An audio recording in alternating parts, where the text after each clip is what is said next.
a gente vai precisar de fazer articulações entre as duas políticas, né? A Política Nacional de Resíduos Sólidos, a fiscal, né? que é uma questão também que precisa de toda uma regulamentação específica, mas que são essenciais de trabalharem de forma harmoniosa para a gente conseguir avançar, né? Vou passando aqui. Parece até que eu tinha combinado com o professor Daniel, porque algumas falas que eu tinha colocado aqui ele também tinha trazido, mas não foi combinado, não, mas obviamente que isso iria acontecer, né, aí pelo tema, né. O primeiro slide já era justamente o que ele comentou desse processo de transição, né, que a gente fala, uma transição de uma economia atual, que é muito linear, baseada aí no aspecto da extração, produção, né, distribuição, consumo, e, posteriormente, o meio ambiente é visto tanto quanto um fornecedor de insumos para essa economia, né, de insumos e energia, quanto também um absorvedor dos rejeitos, né, daquilo que vem pós-consumo. E a gente já sabe, a economia já evoluiu muito, esse é um modelo muito tradicional, baseado aí na economia neoclássica, mas hoje a gente já está num novo modelo econômico, em que se sabe que o meio ambiente, por si só, não consegue absorver esse pós-consumo, esses expurgos, sem um prejuízo, né? Então, no momento em que eu lanço um efluente no recurso hídrico, há um comprometimento na qualidade daquela água, que tem, sim, um valor econômico para outros processos produtivos e para o convívio social. Então, é necessário a gente embutir esses custos, né, de alguma forma na economia, para que a gente consiga manter a economia girando. O professor Daniel está aí, então a gente vai fazendo essa dobradinha. E, obviamente, que fazer essa transição, né, para uma economia circular... para onde que eu aponto, Edmar? Para ir passando? Aqui, obrigada. É um processo de transição, não é da noite para o dia, né? A gente já está num processo de transição antigo, mas que precisa intensificar para a gente, de fato, migrar para uma economia mais circular, e o conceito maior dessa economia circular, como o professor Daniel já trouxe, de alguma forma, a gente conseguir manter os recursos naturais girando por maior tempo possível na economia, no seu mais alto grau de valor, né? Para isso, então... não está funcionando aqui a passagem, não. Pode passar, por favor. Pode passar. Não está funcionando mesmo. Tem hora que funciona, né? E o conceito de economia circular, ele, na verdade, congrega vários outros conceitos. Vou passar aqui de uma forma bem breve, só para a gente ter um panorama de fundo, complementar o que o professor Daniel já comentou. Eu estou falando aqui, professor Daniel, que parece até que a gente combinou as apresentações, não combinamos, mas tem muita coisa coincidente, e eu até fiz algumas complementações frente às provocações que o senhor trouxe. Isso, a gente vai aí reforçando e nos colocando para pensar nas soluções futuras, né? Então, ela está muito atrelada a vários outros conceitos, como, por exemplo, da mineração urbana. O professor trouxe com muita maestria, né? A escassez de materiais hoje existentes é uma realidade, então a gente já trabalha com esse conceito dos materiais escassos. Então, trabalhar com recuperação, reaproveitamento e reciclagem não é tirar o mercado, por exemplo, de uma mineração natural. Ela vai precisar continuar expandindo, mas ela sozinha não vai dar conta, né? Na apresentação do professor Daniel, ele trouxe o índio, né, como um material ali, um elemento escasso que já estaria em seu fim de vida, e algumas pesquisas, até lá no Departamento de Engenharia Sanitária, né, que a gente estuda, já tem pesquisas mostrando a presença de índio e galho, né, em lâmpadas fluorescentes. Então, a gente precisa ir atrás desses elementos, né, de alguma forma, de recuperar e fazer com que eles consigam, de alguma forma, girar na economia novamente, né? Mas também é necessário redesenhar tanto a forma de produzir quanto de consumir, e muitas vezes esse redesenho aí de processos, né, tanto de produção, mas também de consumo, vai precisar de inovações, né, tanto tecnológicas, mas também entraves burocráticos, tributários e de padrões também de convivência. Então, como a gente fala, eu gosto sempre de trazer esse exemplo, talvez não seja mais, nesse conceito de economia circular, desejável que a gente adquira tudo, que a gente compre tudo. Né? Olha o tanto de lâmpada que a gente tem aqui nesse salão. Eu fico comparando a cidade administrativa lá onde eu trabalho. Será que faz algum sentido, nesse novo modelo de economia circular, eu comprar uma lâmpada que ela precisa ser feita para queimar, porque nós estamos num sistema capitalista e todo mundo tem que continuar ganhando, fazendo o seu negócio girar. Então, em que pese a gente sabe que a lâmpada LED é uma lâmpada que tem milhares de horas, né, que ela pode realmente produzir, iluminar, elas são feitas para queimar mais rápido, para vender mais lâmpadas. Mas, no momento em que eu compro serviço de iluminação, através de uma assinatura, eu posso pagar semestralmente, anualmente, para um fornecedor, que ele me forneça o serviço desse ambiente iluminado, nos padrões X que eu vou determinar, certamente vão ser produzidas lâmpadas que duram mais, e, mesmo assim, eu vou ter um fluxo para onde eu vou recolher essa lâmpada, desmontar e reaproveitar os materiais. A mesma forma dos carros, né? Eu acho que a gente consegue aí fazer um paralelo, não necessariamente migrar para um modelo de assinatura imediato, mas pensar nesse retorno, nessa logística reversa aí dos veículos, que a gente vai falar um pouquinho aqui. Mas, por isso que a gente fala em que não é necessário apenas redesenhar processo. Redesenhar processo é fundamental para a gente construir um produto que possa ser facilmente desmontável e recuperável, né, reaproveitável e reciclado também. Então, fazer um celular em que seja mais fácil eu desmontar esse celular, trocar algumas peças ali essenciais para que ele não fique obsoleto rapidamente. Então, são esses novos conceitos, essas novas formas também de produzir, de consumir, que a gente tem que pensar.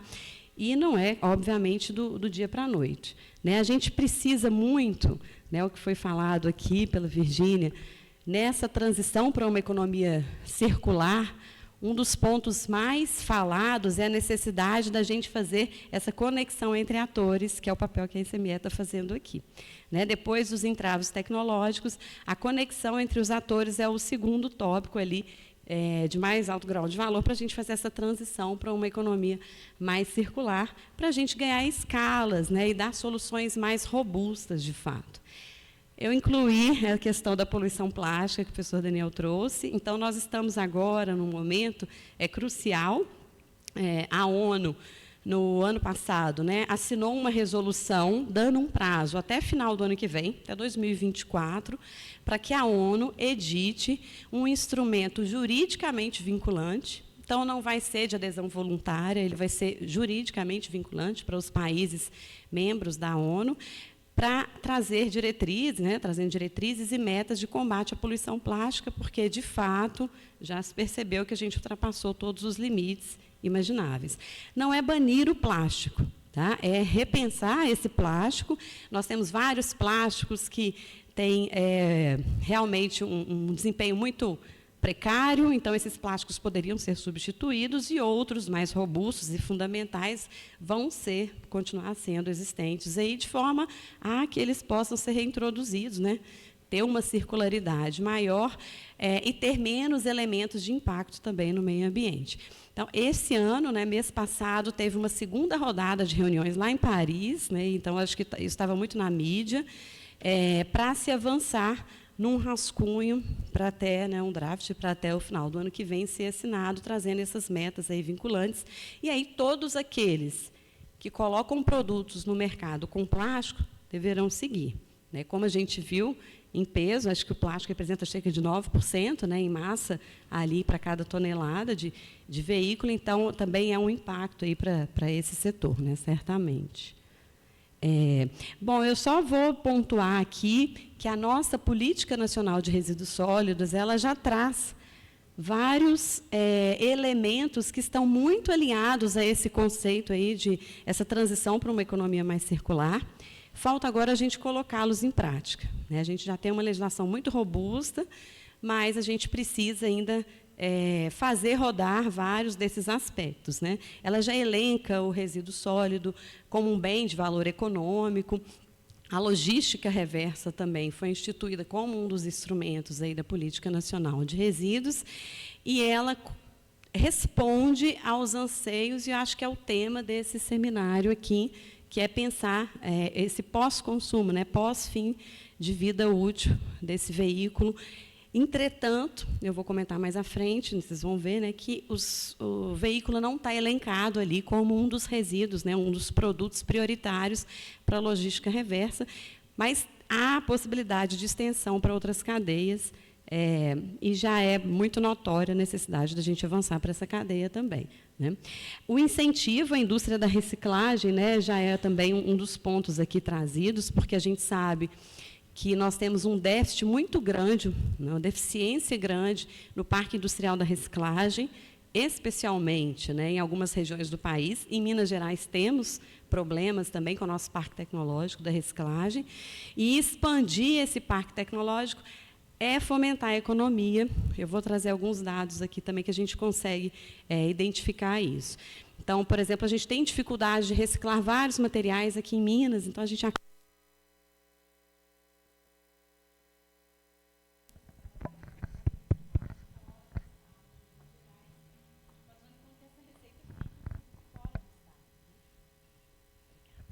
Obrigada. E a gente... Deixa eu só... acho que você vai ter que passar aí, porque tem hora que ele não está passando. Ok. E a previsão da adoção de instrumentos econômicos, o crédito, aqui que está sendo discutido, né, é um tipo de instrumento econômico que precisa existir para corrigir essas falhas de mercado, né, que o mercado, por si só, não vai conseguir dar uma resposta. Por exemplo, é inimaginável a gente saber que é mais barato produzir o vidro a partir da matéria-prima virgem, que é a areia e a água. A energia eu vou deixar para depois para comentar, do que fazer toda uma logística de recolhimento do vidro, que tem um potencial de reciclagem infinito, né? Por quê? Porque não está embutido no custo da areia ou da água, que são os principais insumos, o custo ambiental. Lembra da questão da economia circular? Então, ele não tem um custo ambiental embutido. Como a gente também não quer desestimular a economia, ao invés de acrescentar um custo ambiental nesses materiais, é mais fácil deixar mais atrativa a outra rota da reciclagem. Então, a gente precisa introduzir instrumentos econômicos para corrigir essa falha de mercado, porque o mercado, por si só, vai falar: meu filho, eu preciso girar, né, pagar salário, eu não vou pagar mais caro, porque eu vou ter prejuízo. Então, ele precisa encontrar nessa outra rota alguma vantagem competitiva, né, para que ele consiga migrar. Num cenário brasileiro, que eu estou, né, comentando, obviamente que aqueles países que têm uma economia mais pujante, né, um desenvolvimento social também mais pujante, trabalham-se com aqueles instrumentos mais de banição mesmo, né, impeditivos, de obrigatoriedade. Mas, para uma realidade brasileira, esses instrumentos econômicos, viabilizando mais a rota da reciclagem do que outro tipo de rota, acaba sendo um pouco mais atrativo também, né? Aqui também eu vou caminhar um pouquinho mais rápido, mas só para trazer aqui. Precisamos evoluir, sim, né? Mas a situação do Brasil, a gente tem que conviver hoje com problemas que a gente não resolveu no passado. Então, a gente está falando de um avanço para a recuperação, para a reciclagem, mas a gente ainda tem uma disposição inadequada muito grande, né? O verdinho aqui era o percentual de reciclagem, o dado está antigo, né, mas a gente evoluiu de 2019 para cá, nós chegamos a 2% de reciclagem a partir dos resíduos urbanos que eu estou falando, tá? Trazendo esse dado só para a gente ilustrar que a gente ainda tem muito a avançar, né? A gente avançou aí em reduzir disposição em lixão e dispor em aterro, mas o aterro é um passivo para o futuro, né? Um aterro sanitário. A gente precisa alavancar essas outras rotas também, né? Então, a gente ainda tem um déficit grande na área de resíduos urbanos, né, que eu estou trazendo aqui só para ilustrar. A gente também tem uns dados mais atuais, tá? Mas a gente tem, no Brasil, né, dos 5.000, quase 5.500, mais de 5.500 municípios, nós temos mais de 2.000 municípios ainda dispondo em lixões, em aterros controlados, que é um lixão melhoradinho, né? Em Minas, avançamos, mais dos 853 municípios, a gente tem mais de 300 ainda também dispondo em lixões, né? E aterros controlados. para além disso, né, desse cenário, a gente tem muita dificuldade, como eu comentei, com o nosso parque industrial da reciclagem, e muitas dificuldades, não apenas de parque industrial, mas para a gente, de fato, alavancar e ampliar o escoamento, né, e a reciclagem no país, que a gente não passa aí de 3% dos resíduos urbanos, tá, reciclados. Então, hoje a gente vai ter que lidar com esse cenário, né? A gente já está num cenário de escassez, a pandemia trouxe isso de forma mais evidente, que, de fato, a gente precisa de muitos materiais, de matéria-prima, que hoje a gente vai achar nos resíduos. A gente está num boom tecnológico gigantesco, né, de transição, e aí, para alimentar todos esses eletrônicos, a gente não vai dar conta de fazer isso só com as matérias primas naturais. A gente precisa dessas matérias-primas secundárias. E também a pandemia deixou evidente que é possível, sim, respirar um ar de melhor qualidade se todo mundo parar de produzir. Mas não é isso que a gente quer, né? A gente precisa, então, fazer a roda girar, com o carro andando, literalmente, de forma a melhorar a qualidade ambiental aí para todos nós, que é possível, né?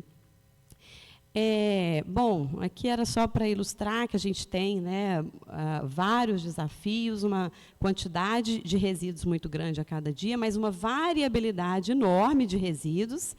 Os veículos elétricos estão trazendo novos desafios para quem trabalha com gestão de resíduos, né? O que a gente vai fazer com tanta bateria de lítio pós-consumo? A gente ainda não tem uma resposta, né? As lâmpadas de LED, a gente ainda tem algumas dificuldades também para a recuperação desse material.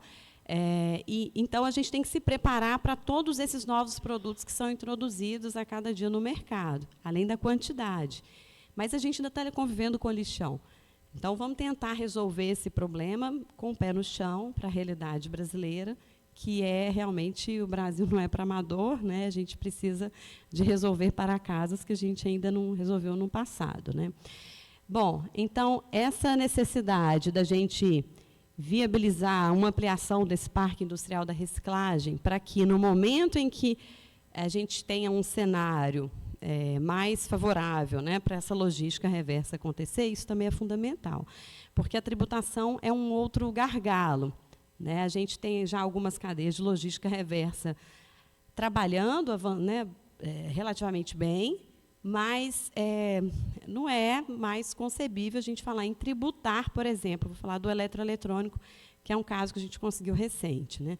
Há metas para a logística reversa de eletroeletrônicos, mas na hora que o veículo vai coletar esse material nos pontos de coleta e levar até o centro ali de triagem, né, e desmonte, lá também fala desmonte de eletroeletrônicos, ele tinha que pagar a tributação de ICMS, né? Então, a gente conseguiu, aí o CONFAS estava reunindo para lançar uma não incidência de ICMS nesse elo da cadeia, e a gente fez uma nota extensa explicando que haveríamos mais ganhos estimulando essa cadeia, né, do que perda de arrecadação, né? Então, a gente conseguiu demonstrar isso, e o CONFAS, em Minas Gerais, também aderiu a essa não incidência da tributação para essa cadeia. Também tem essa não incidência, por exemplo, para embalagens de óleos lubrificantes.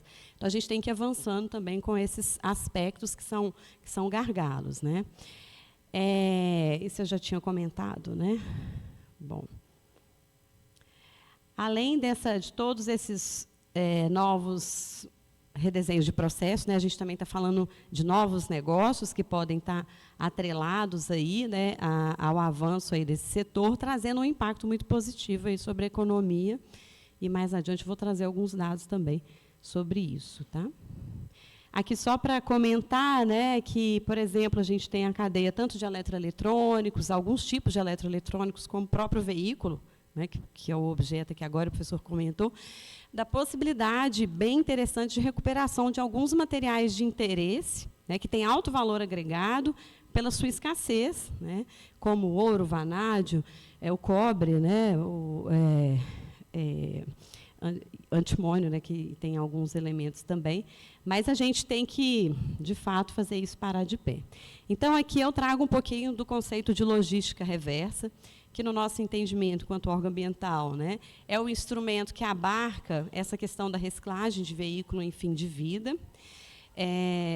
E a gente tem aí já uma legislação robusta, né, por trás desse instrumento econômico aí, mas o Brasil está num momento de fixar metas para determinadas cadeias, para a maioria delas já estão fixadas, e destravar, né, algumas dificuldades que o setor encontrava para fazer parar de pé esse instrumento de logística reversa, que ele está instituído já na Política Nacional de Resíduos Sólidos, é uma lei federal, que é o número 12.305, que traz a logística reversa como um instrumento de desenvolvimento econômico e social.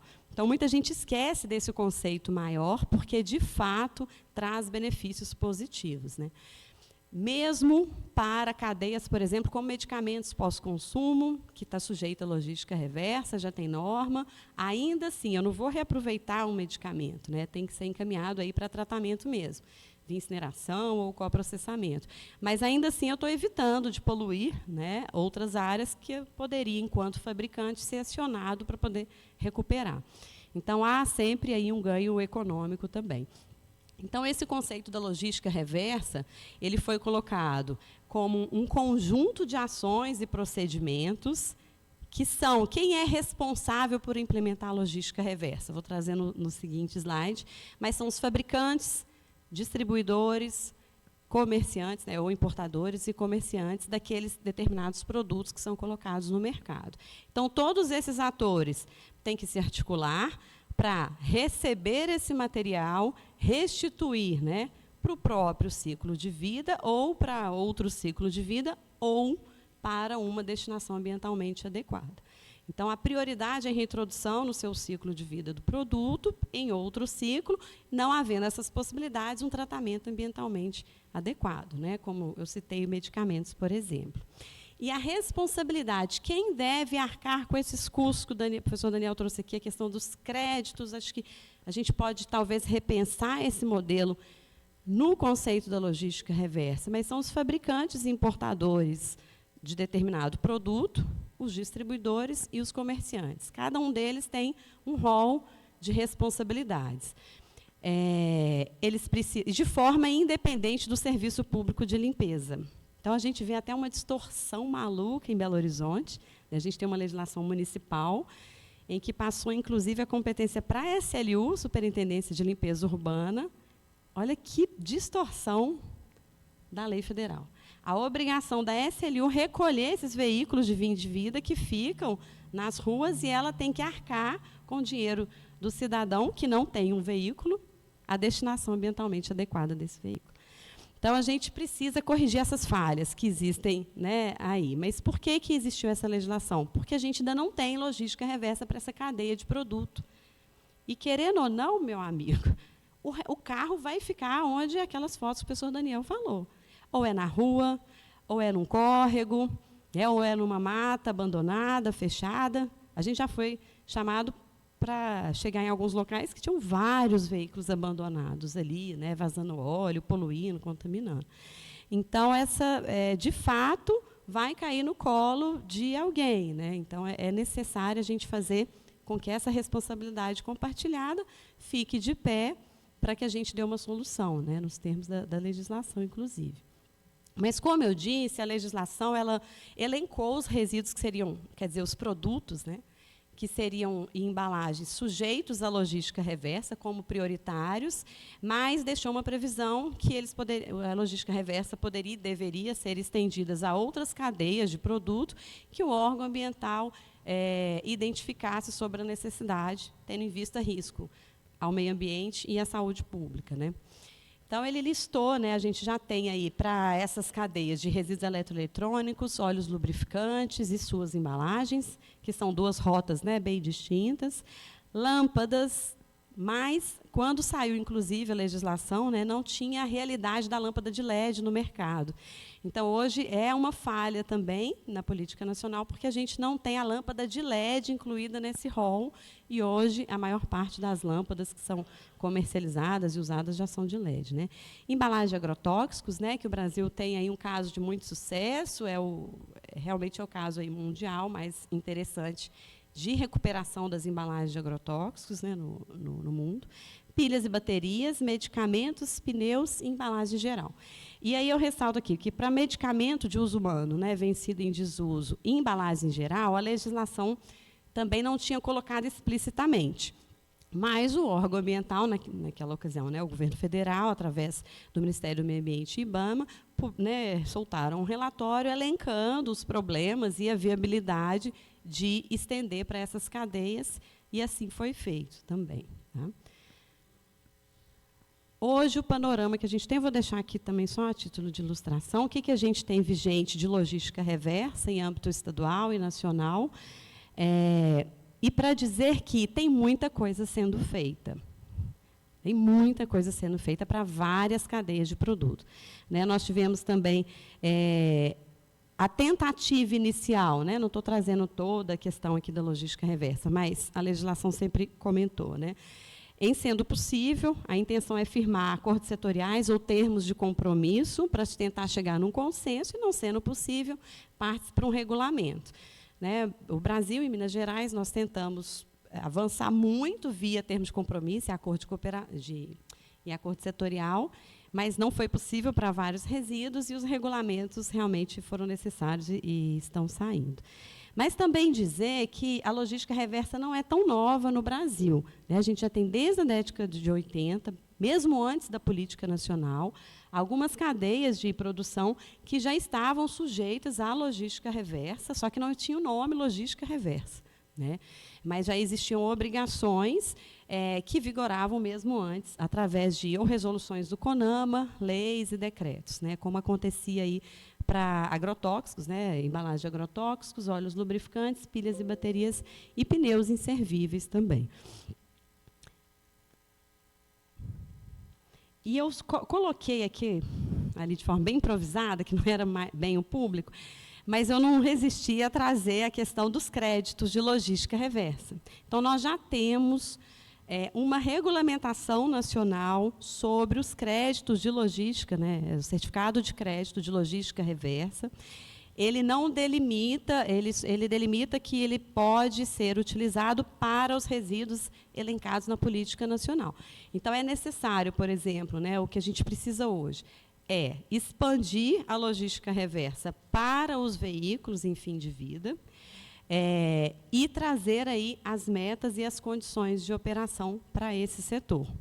Mas os créditos de logística reversa, né, que vigoram aí para algumas outras cadeias, já podem dar aí um panorama de fundo sobre todos os atores que a gente precisa trabalhar, articular, né, as entidades que precisam ser criadas para abarcar também a logística reversa de veículos. Tá? As maiores dificuldades que os setores apontavam, né, para avanço da logística reversa no Brasil, para aquele rol de resíduos que a gente já comentou, a maioria delas, os nós já foram desatados. Né? Exceção feita para a tributação, que é uma busca aí contínua que a gente precisa fazer para, de fato, desonerar um pouco, né, a tributação nesse setor. Um colega de trabalho, né, de outra instituição, ele sempre falou, Alice, eu estava discutindo essa questão da logística reversa, né, nos Estados Unidos, e eu tentei dialogar e entender como que funciona a tributação sobre os recicláveis, né, as sucatas, naquele país. E quando ele foi perguntar isso para a autoridade lá, falou, mas como assim tributação? Falei, não, a gente não tributa resíduo pós-consumo, ele já foi tributado. Então, realmente, é necessário a gente refletir essa política aí de tributação. Né? Bom, dentre esses... aqui aqui era o exemplo também do CONFAS, que eu já expliquei para vocês, né, para eletroeletrônicos. Mas, dentre todos os outros, as outras dificuldades que a gente tinha elencado, né, A gente tem o setor de embalagens em geral, que é um setor específico, ele não estava especificamente citado na política nacional. Estou trazendo o exemplo dele, porque pode ser, né, um exemplo que a gente vai passar daqui para frente com o veículo. Mas era necessário, ele não estava expressamente citado nem no nosso decreto estadual, e, por isso, a regulamentação do Estado não abarcava a embalagem em geral. Mas a gente recebeu várias demandas já, por exemplo, da Prefeitura de Belo Horizonte e dos próprios fabricantes, né, distribuidores de alguns tipos de produtos que são envasados, né, em embalagens, né, pedindo para a gente regulamentar. Por quê? Porque a não regulamentação estava trazendo uma série de prejuízos ambientais, de desempenho em termos de ESG, né, das empresas, e, no caso da Prefeitura, uma sobrecarga do aterro, né, sanitário.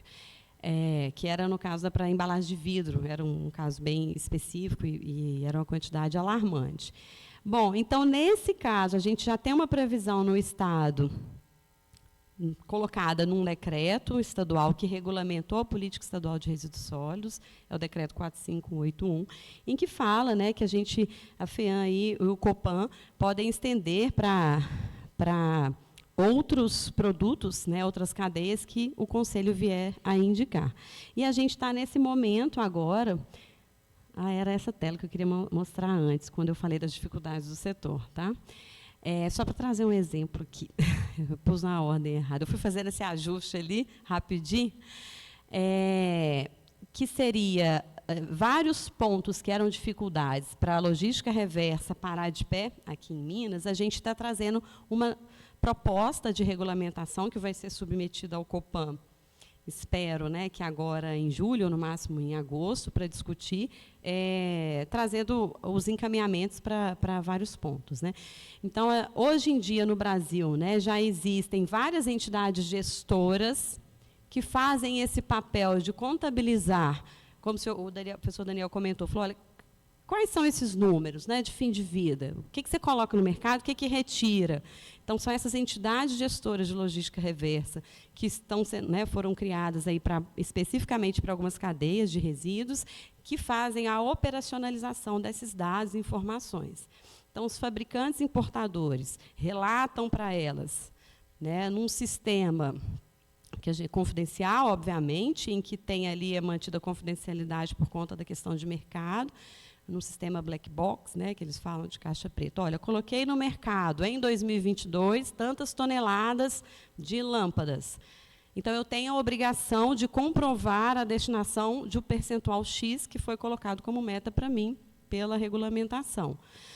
Essa entidade gestora pega todos os comprovantes que vai ser submetido, né, para comprovar que efetivamente isso foi recolhido e efetivamente destinado, né, com aí nota fiscal, MTR, licenciamento, uma série de documentações, e consolida isso e reportam para o órgão ambiental, tá, do Estado. Então, essas entidades gestoras já foram criadas, agora a gente tem várias no Brasil.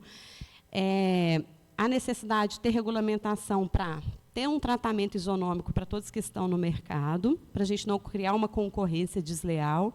Isso já foi colocado em âmbito federal e a gente está trazendo isso para a nossa regulamentação em âmbito estadual também. Né? E outros documentos também para comprovar a movimentação desses materiais aí em território nacional mesmo. Né? Então, a gente está nesse momento agora, né, de apresentar ao Copan, provavelmente em julho ou agosto, uma proposta de deliberação normativa que vai fazer o quê? Ela traz a questão do efeito vinculante, que é o tratamento isonômico para quem não está ainda nessa cadeia, para que a gente não cobre só daqueles que estão fazendo. Então, a gente tem que cobrar todo mundo que não está fazendo, né? A não incidência de licenciamento ambiental em várias etapas, também para deixar mais fácil isso. O professor Daniel passou, né, a dificuldade de fazer um licenciamento ambiental nessa unidade, então a gente precisa também deixar mais otimizado isso, para que a gente não crie mais dificuldades. Né? Prazos e condições para alguns resíduos que não estavam regulamentados. E, por enquanto, a gente está estendendo para embalagens em geral, lâmpadas de LED, né, embalagem de óleo lubrificante e medicamento. Acho que o veículo poderia se encaixar aqui também. né? A gente precisa, primeiro, ter um estudo que a gente verifique, né? Principalmente, se pudesse ser em âmbito nacional, sobre o estudo de viabilidade técnica e econômica, que é algo que é colocado, mas isso para a gente já é um resíduo que tem valor agregado. Esse não é um gargalo, né, para esse setor. Para alguns outros, por exemplo, medicamento é só custo, você não tem receita acessória, né, com essa logística reversa. No caso de veículo, não, você tem muitas receitas acessórias e custos também embutidos, né? A gente sabe que é viável economicamente, mas a gente precisa avançar para trazer também para esse setor. E a gente sabe que, em âmbito federal, parece que já há uma proposta, né, de estender para essa cadeia aí de veículo. Então, acho que a gente já tem que se preparar, se movimentar, porque acho que muito em breve isso vai sair. E tinha algumas questões aqui também para poder realmente destinar para organizações de catadores de materiais recicláveis, porque estava sendo um entrave em termos de créditos de logística reversa. Mas é algo muito específico, não vou me ater aqui. Eu só trouxe aqui um modelinho bem básico, também não vou detalhar demais, mas é mais ou menos o fluxo, professor Daniel, inclusive, como funciona e opera os créditos de logística reversa. Nem toda empresa vai querer comprovar a sua responsabilidade via crédito de logística reversa. Isso é voluntário. Ele pode fazer um sistema próprio, ou aderir a um outro sistema estruturante, ou pode adotar o sistema de crédito, de compensação por crédito. Tá? Quando ele adota esse sistema de compensação por crédito, né, basicamente a gente tem várias figuras aqui. O coração dela está centrado nessa entidade gestora que foi criada, né? Então, ela vai receber as informações, como eu disse, né, dos fabricantes, importadores, distribuidores e comerciantes, sobre quanto eles colocaram no mercado, para saber quanto que eles têm que comprovar de responsabilidade.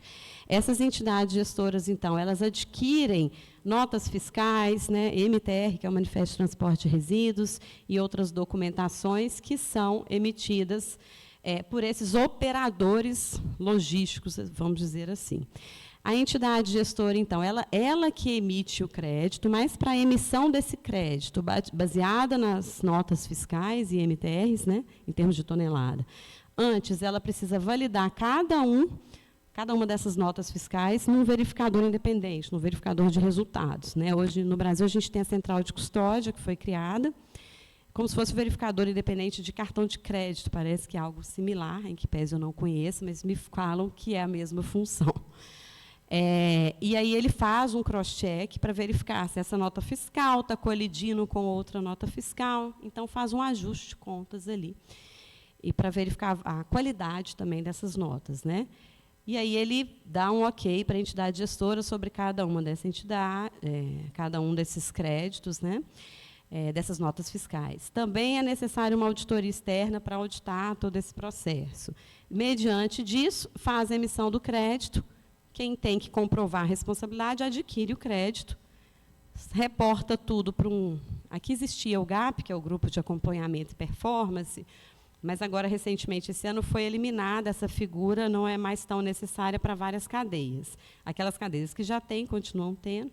Esse GAP, que ele nunca conseguiu se operacionalizar, ele deveria consolidar esses relatórios emitidos pela entidade gestora e mandar para o MMA. E, no caso de Minas, depois dessa regulamentação que a gente encaminhará para o Copan, tem que mandar para a FEAM também. Ou para a SEMAD, porque a gente está num momento de reestruturação administrativa. Bom, então eu queria trazer essa questão dos créditos, que é algo que a gente talvez possa imaginar. Quem tem que custear esses créditos, comprar ou comprovar a responsabilidade que bancou a destinação daqueles veículos em fim de vida, é o fabricante, importador do veículo, o distribuidor e o comerciante. Cada um deles tem uma parcela de responsabilidade. Então, eles que precisam custear todo esse sistema de logística reversa. E aqui eu só vou trazer alguns dados sobre o impacto, né, do setor de resíduos sobre a economia brasileira, que são os dados de uma pesquisa que eu fiz no meu doutorado, que corroboram muito o potencial, aquilo que o professor Daniel falou muito, né, o potencial de geração de postos de trabalho e de movimentação na economia, inclusive do setor de resíduos, impactar outros setores da economia também, né? Claro que aqui não são dados exclusivos da reciclagem veicular. São dados exclusivos, na verdade, de um pool de informações de todo o setor de resíduos. Tá? Mas a intenção era ver o impacto socioeconômico desse setor sobre a economia brasileira, captando, né, o encadeamento desse setor sobre outros setores da economia, e os dados foram bem interessantes. Tá? Não vou me ater demais a esses dados aqui, não, mas só trazendo essas informações aqui, de que, por exemplo, a gente pegou e atualizou os valores, né, de investimento que seriam necessários para cumprir a meta do Plano Nacional de Resíduos Sólidos, o Planares, né, antigo. Era necessário aportar investimentos, né, de tantos bilhões, em termos tanto de CAPEX quanto OPEX, aqui, até o final de 2031. Né? Tinha uma primeira etapa até 2023, que estamos longe dela, e outra etapa até 2031. Então, o impacto de investimento e operação, né, era relevante. Né?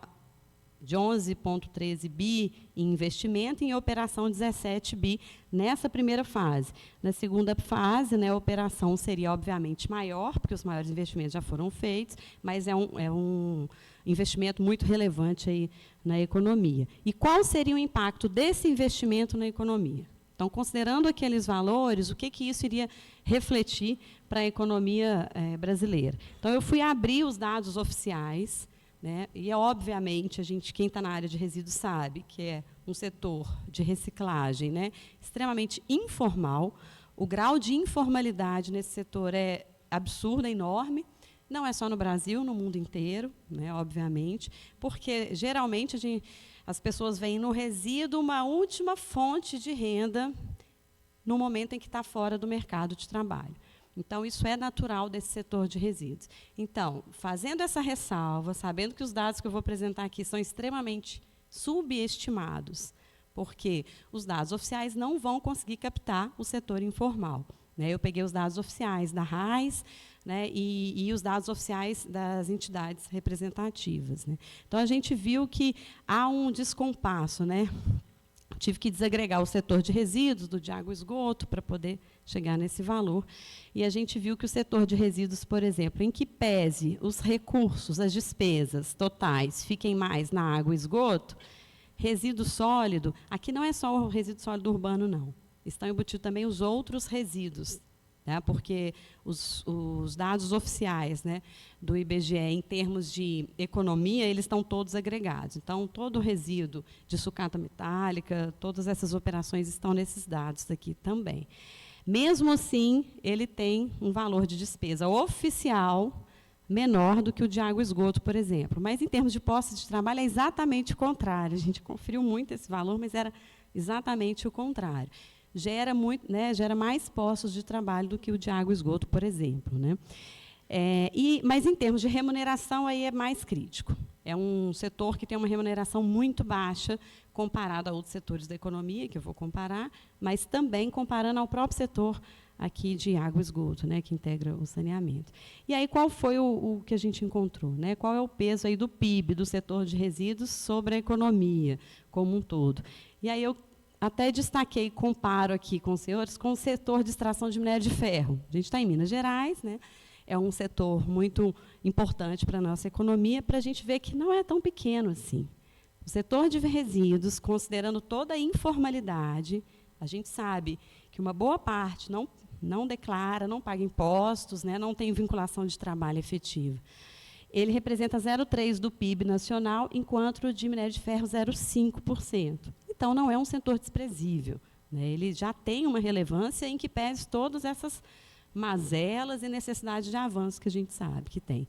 Mas, quando a gente olha em termos de postos de trabalho, ele gera 6 vezes mais postos de trabalho que o setor de minério de ferro. Então, o potencial de geração de postos de trabalho dele realmente é muito maior. Mas, em termos de remuneração, aí realmente é bem mais baixo, porque já que ele emprega, né, ele ocupa mais pessoas com a mesma remuneração do setor de minério de ferro, a gente vê que a remuneração per capita também é bem mais baixa. E aí, qual seria, por exemplo, eu fiz uma análise comparativa para a gente identificar o número de postos de trabalho que são alocados na etapa de recuperação, reciclagem, né, e aqui inclui também a compostagem, versus a mesma tonelada que é encaminhada para aterro. Então, quanto que uma tonelada encaminhada para aterro e incineração, é porque aqui no Brasil a gente não tem incineração para resíduo urbano, né, mas aqui também está capturado esse valor. Por exemplo, qual a tonelada, né, uma mesma tonelada encaminhando para aterro ou outra destinação final, versus essa tonelada que é encaminhada para reciclagem. E o dado foi enorme, porque a gente conseguiu identificar essas informações para algumas publicações dos Estados Unidos, Japão e Europa, em alguns países da Europa. O máximo que se chegava era 12 vezes maior. Então, aqui, esse contingente é muito maior de postos de trabalho que estão hoje alocados no setor, né, da reciclagem e recuperação, do que a mesma tonelada de resíduo que é encaminhada aí para aterro. Ou seja, investir nesse setor é também gerar muito mais postos de trabalho e fazer com que a economia gire muito mais. Agora, a remuneração, de fato, continua sendo mais baixa, né? Também é um gargalo. E aí, com relação aos incrementos, né, aquele investimento, né, qual que era o impacto em outros setores, a gente tem um investimento, né, que a expansão desse setor, tendo um investimento de 28 bilhões, quanto que ele arrecadaria, aumentava em termos de efeito acumulado em vários setores da economia. Então, a gente sobe esse valor de 28 para 45 bilhões, gerando um adicional de mais de 460 mil postos de trabalho, que é maior do que o contingente que a gente tem hoje declarado. Então, esses valores foram muito importantes para a gente entender que é um setor relevante para a economia, ele tem um poder, né, de influenciar outros setores da economia, bem interessante também, né, maiores até do que outros setores. E também é um interesse. Tá? Quem quiser mais informações, tem os dados aqui completos que estão na tese. E, por fim, eu só vou fechar também aqui, trazendo informação de que a gente está no momento agora de elaborar o Plano Estadual de Resíduos Sólidos, e a gente quer abordar no Plano Estadual de Resíduos Sólidos esse setor também, né, de veículos em fim de vida, já para a gente entender como ele funciona, quanto é colocado, né, e aí a gente gostaria muito de receber informações e dados aí mais confiáveis, né, em relação à frota circulante, né, qual o número de baixas que a gente vê sendo registradas, se isso é muito pequeno, muito grande, para a gente conseguir trazer metas, de fato, para avançar na recuperação e reciclagem desse veículo aí, em fim de vida. Tá?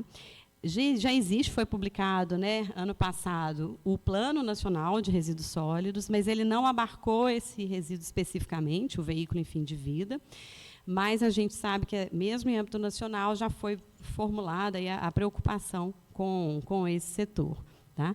Então, vou deixar aqui elencando quem quiser trazer contribuições. A gente está numa etapa de, até final de julho, receber dados e informações, obviamente, confiáveis, a gente pede as fontes lá, para compor aí o Plano Estadual de Resíduos Sólidos que a gente está elaborando agora. Tá? E dizer também, por fim, que, como a Virgínia colocou, é um para-casa, né, que a gente tem aí colocado, articulado aí com o setor também, da gente pensar na regulamentação da legislação que trata aí daquela renovação da frota veicular, e ela já vincula com a Política Nacional de Resíduos Sólidos e também com a necessidade de encaminhar para uma destinação ambientalmente adequada. Agora, a gente precisa de casar isso tudo, né, e deixar todo esse mecanismo amparado no instrumento da logística reversa. Eu fico aqui à disposição e a gente segue para tentar traçar alguns encaminhamentos, né, professor? Obrigada, gente. Mais uma palestra excelente. Posso lhe dizer do fim para o começo que vocês já têm o nosso compromisso de participar lá da consulta pública através do professor Daniel. E não só isso, como você trouxe uma esperança, porque nós somos parte de um problema maior e, finalmente ou felizmente, ele está sendo mais regrado e cuidado, né? A água está subindo e a turma está começando a se mexer. Muito obrigado pela sua participação, nossa ajuda aí. Ok? Complementando também, Alice e os demais, que nessa composição dos conselhos, que tomou posse agora no dia 6 de junho, a SME tem assento na Câmara Normativa Recursal e no plenário do Copan, portanto, a nossa participação institucional para colaborar nessa regulamentação vai estar presente. Nós estaremos lá contribuindo com isso também.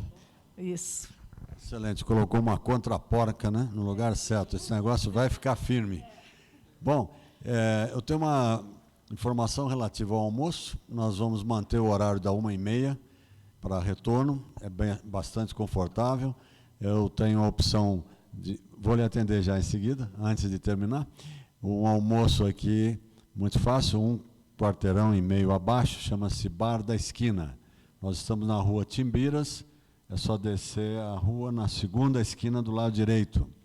Tem também um à la carte mais confortável, mas é pequeno, mais caro que o próprio Hotel Cheverny, aqui do lado. Mas antes, só para terminar, que agora termino mesmo, vendo tudo que foi feito hoje, eu me atrevi a comentar com a presidente Virgínia que eu chamaria esse evento assim de não é óbvio. Ponto. Então, vamos fazer, né? Por favor.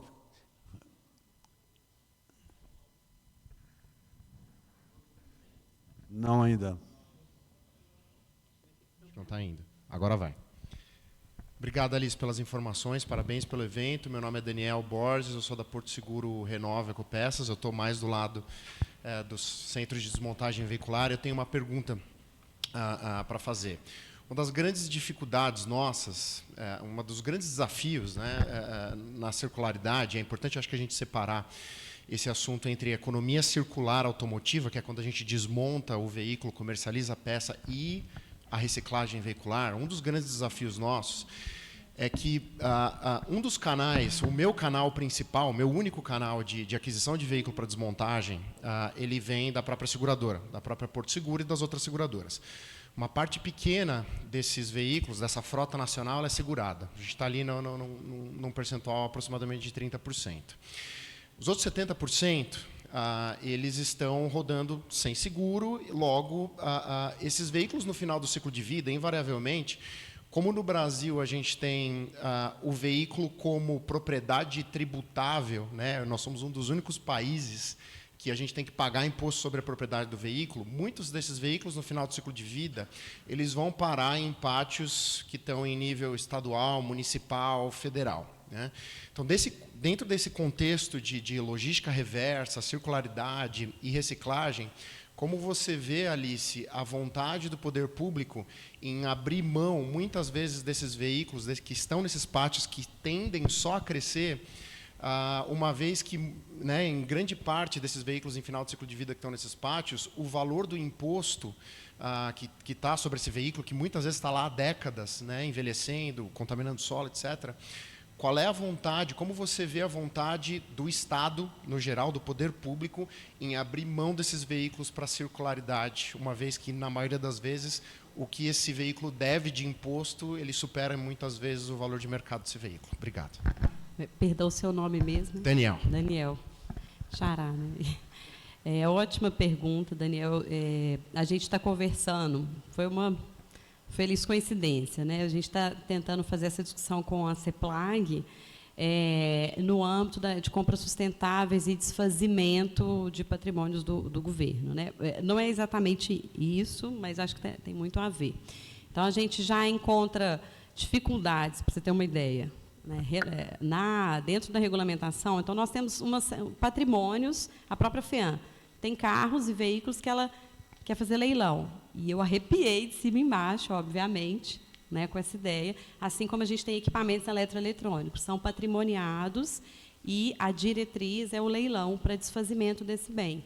E há uma argumentação que a gente precisa agora construir uma nota jurídica para desconstruir essa argumentação de que não fazer o leilão é uma renúncia de receita, porque hoje ele tem um valor de mercado. Falei, como que a FEAM vai querer ganhar dinheiro com um resíduo que a gente precisa estimular retornar para a cadeia. Então, a gente está construindo uma nota jurídica, especificamente, e tentando articular com a SEMAD para que isso tenha um reflexo, né, sobre todo o Estado, no âmbito aí de desfazimento de bens, porque a gente conseguiu colocar no decreto que fala sobre compras sustentáveis e desfazimento de bens, a pegada para relacionar com logística reversa. Então, já foi um primeiro ganho. Então, agora é fazer uma sustentação técnica para o jurídico apreciar, para dizer, não precisa de fazer leilão, você não precisa gerar uma receita. No caso de eletroeletrônicos, é algo mínimo, é uma receita pequenininha, irrelevante. Então, e o impacto positivo que isso tem para o setor, para uma destinação ambientalmente adequada, é enorme, né? E aí eu imagino que seja um caso parecido, da gente tentar levar isso também para os pátios, né? Em tentar colocar um prazo para que isso... Acho que isso já existe em Belo Horizonte, né? Em Belo Horizonte parece que já existe isso, um prazo para que quem, né, tem esse veículo aí foi deixado em via pública, a SLU recolhe, tem algum tempo, não lembro quantos anos, se ninguém for lá e fazer a solicitação desse bem, requisição desse bem, ele pode ir para leilão, né? Mas no caso ainda é o leilão. Então, o que a gente gostaria era de criar, pode até ser um leilão, mas na verdade não seria um leilão, né? Seria um chamamento público dos centros, que, no caso de computadores, né? Centro de recondicionamento de computadores ou entidades gestoras de logística reversa, para poder darem suas propostas para adquirir esses materiais e eles poderem computar nas metas deles. Então, imagino que seja algo bem semelhante que a gente poderia trazer para a regulamentação estadual para veículo, né, para os apreendidos. Eu não sou dessa área, não entendo.